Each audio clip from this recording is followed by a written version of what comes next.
Hello guys, मेरा नाम है द एक्सप्लेनेड एंड आज मैं आपके लिए लाया हूँ एक कोरियन सीरीज जिसका नाम है द क्योनसोंग क्रिएचर। इस सीरीज के 2 सीजन हैं, तो आज मैं आपको एक्सप्लेन करूंगा सीजन 1 एपिसोड 1। एक्सप्लेन करने से पहले मैं आप सबसे सॉरी कहना चाहूंगा क्योंकि मैं इतने दिनों से गायब था। मेरे सब्सक्राइबर्स को पता है कि मैं गायब क्यों था और उसका रिजल्ट क्या आया है, मैं आपको इस एपिसोड के अंत में बताऊंगा। तो चलिए शुरू करते हैं। Season 1 episode 1। एपिसोड की शुरुआत में हमें दिखाया जाता है एक जापानीज ऑफिसर एक आर्मी बेस में, जहां वो हर चीज को जलाने का ऑर्डर देता है। बाकी सब तो चले जाते हैं, पर एक सोल्जर फिर से पूछता है कि क्या सब कुछ। इस इंसान को याद रखिए क्योंकि इसके इरादे कुछ ठीक नहीं लग रहे। इसके बाद वो वहाँ से चला जाता है। वहाँ जापानीज सोल्जर हर चीज को जलाने के लिए हर तरफ पेट्रोल फेंक रहे होते हैं। हर तरफ बहुत सारे डेड बॉडीज भी होते हैं और हमें समझ में आता है कि यहाँ कोई ना कोई एक्सपेरिमेंट्स तो चल रहा था। वो आर्मी कैप्टन एक शीशी को देखता है जिसके अंदर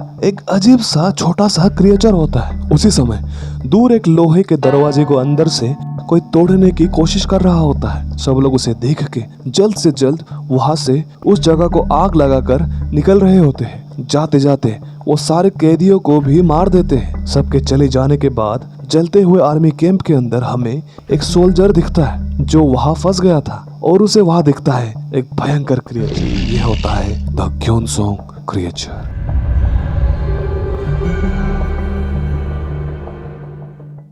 अगला सीन ईयर 1945 का होता है, जहां जापान ने कोरिया पर कब्जा कर लिया था। हमें दिखता है एक ट्रेन से एक बाप और बेटी बाहर आते हैं। वो टाउन की तरफ जाकर एक न्यूज़पेपर लेते हैं जो कि एक गवर्नमेंट न्यूज़पेपर होता है। न्यूज़पेपर वाला लड़का चुपके से एक दूसरा न्यूज़पेपर भी देता है, पर देखते ही देखते पुलिस वाले उस सीक्रेट न्यूज़पेपर को पढ़ने वाले को पीटना शुरू कर देते हैं। ये देखकर बाप और बेटी वहां से चल देते हैं ताकि उन्हें भी मार ना पड़े। और ये होता है इस सीरीज का हीरोइन। खैर, पुलिस वाले उन सीक्रेट न्यूज़पेपर बनाने वाले रेबेल्स के ऑफिस पे आकर उन्हें मारना शुरू कर देते हैं और उन्हें पकड़ के 2 ऑप्शंस देते हैं, या तो आर्मी में आ जाओ या मर जाओ। कट टू द सीन हमें दिखता है एक बंदा जिसे इलेक्ट्रिक चेयर से टॉर्चर किया जा रहा होता है, और ये इसलिए क्योंकि इस पुलिस चीफ को ये शक होता है कि वो इसके वाइफ के साथ अफेयर पे है। ये होता है छंग ते सुंग, हमारे इस सीरीज का हीरो और मालिक गोल्डन हाउस ऑफ ट्रेजर का, जो इस शहर का एक सबसे बड़ा पॉन शॉप होता है। और ये होता है लालची मैनेजर, और ये होता है इस घर पे काम करने वाला लड़का जिसे ये औरत चुराए हुए चीज को मांगती है। ये हीरो की माँ की तरह होती है। वो जाके इन सारे चीजों को रख देता है। ये औरत उसे वार्न करता है कि पुलिस चीफ के वाइफ के साथ कुछ बिजनेस वो ना करे, पर छंग ते सुंग एक सेलिब्रिटी की तरह होता है, self made man, rich, good looking, और इसलिए उसे कोई डर नहीं होता। पर यही चीज उसे आज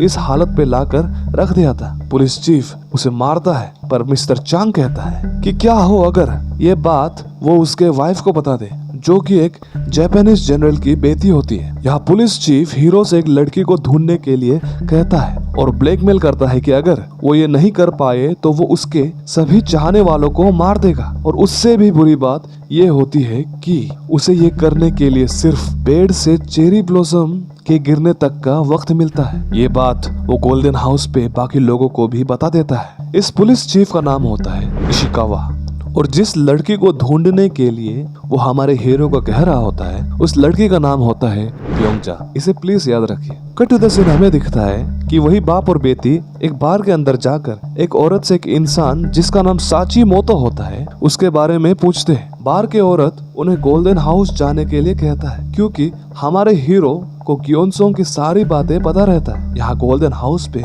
सभी लोग अब तक डिस्कस कर रहे होते हैं कि आगे क्या करें। छंग ते सुंग अपने काम करने वाले लोगों को वही गायब औरत जिसका नाम ब्योंगजा थी उसके बारे में पता करने के लिए भेज देता है। जब वो सब बाहर जाते हैं तो उनके पीछे पुलिस चीफ इशिकावा के लोग भी जाते हैं, और ये चीज बाहर खड़ी हमारे हीरोइन भी देख लेती है। अंदर से हमारे हीरो हमारे हीरोइन को देखता है और पहली बार दोनों के आंखें मिलते हैं। हम अगले सीन में ब्योंगजा को देखते हैं जो कि एक जेल में बंद थी और भी बहुत सारे औरतों के साथ। वहां से वही शुरुआत के आर्मी ऑफिसर 2 औरतों को ले जाकर दूसरे जेल में बंद कर देते हैं और खाने के लिए मोमोस और पानी देते हैं। और क्योंकि उन्होंने बहुत दिनों से ठीक से नहीं खाया था, वो तेजी से खाना शुरू कर देते हैं और गले में खाना फंसने के कारण वो उस दिए हुए पानी को भी पीना शुरू कर देते हैं। इसे देखकर वो आर्मी ऑफिसर बहुत ही ज्यादा खुश होता है, क्योंकि उस आर्मी ऑफिसर के ऑफिस पे 2 शीशी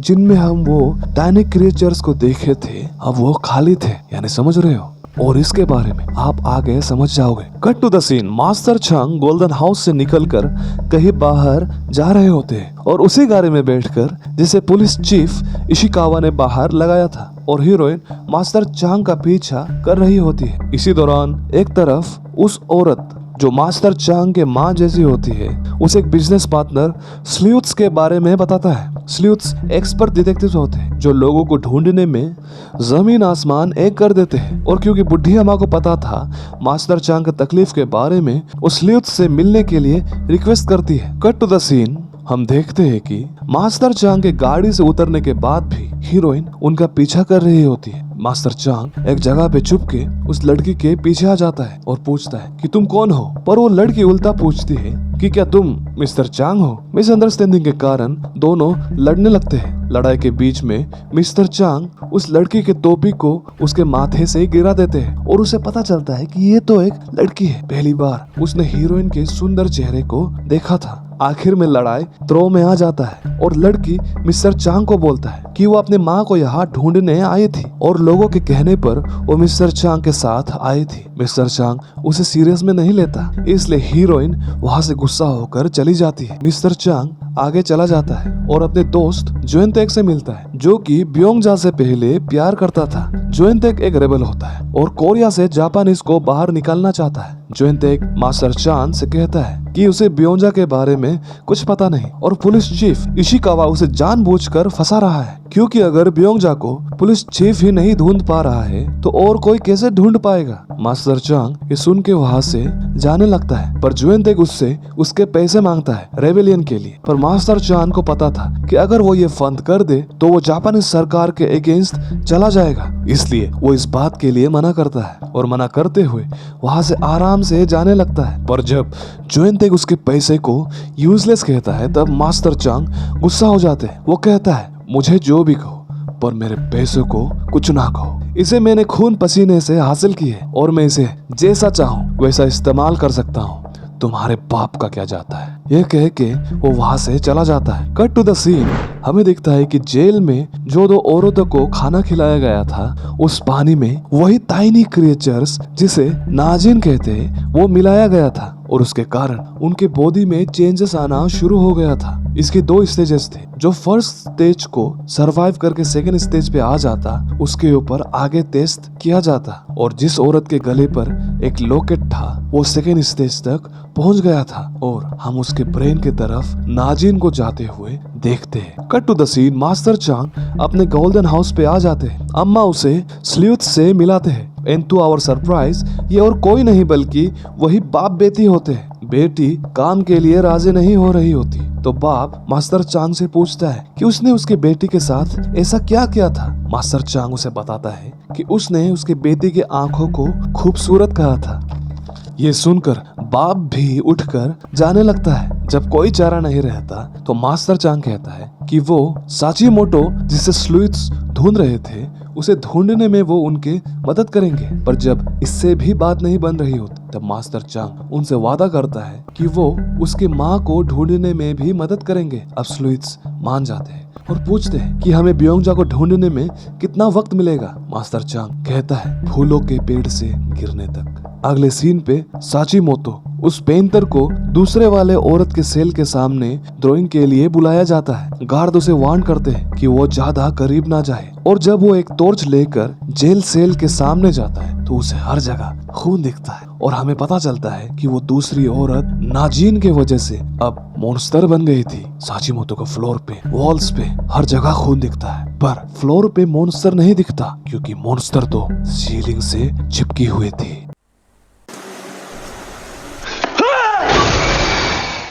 और गाइस इसी तरह हो जाता है एपिसोड 1 का अंत। कल मैं एपिसोड 2 अपलोड करूंगा और उसमें हम देखेंगे कि मास्टर चांग निस्लिथ से जो वादा किया था, क्या वो ये वादा निभाते हैं? देखते रहने के लिए आपको इस चैनल को सब्सक्राइब करना होगा और दबाना होगा उस बेल आइकन्स को, ताकि जब मैं वीडियो अपलोड करूं तो वीडियो सबसे पहले आपको मिल जाए। और अब आते हैं कि मैंने इतना गैप क्यों लिया। मैंने इतना गैप इसलिए लिया था क्योंकि मैं सरकारी नौकरी के लिए तैयारी कर रहा था और आपके एक्सप्लेन टेट को अब सरकारी नौकरी मिल गया है। सो गाइस, मैं दिल से आप सबको और एक बार थैंक यू कहना चाहूंगा for your understanding and I hope कि आप मेरे वीडियोस ऐसे ही देखते रहेंगे। पार्टी में आप सबको बाद में दे दूंगा। अभी के लिए इतना ही। आपको मैं मिलता हूँ कल, तब तक के लिए